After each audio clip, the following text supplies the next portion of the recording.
آنچه زیباست اینجاست. مرکز تجارتی خورشید. منزل تحتانی، انواع بود، چپی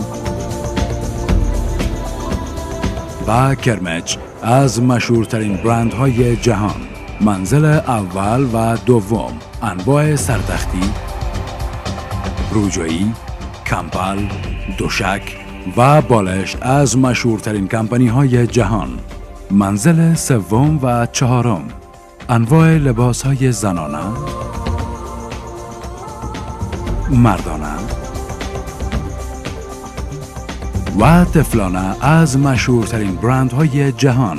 آدرس: لیسه مریم، گولایی پارک. خورشید بزنس سنتر. ما به سلیقه‌ای بهتر می‌اندیشیم.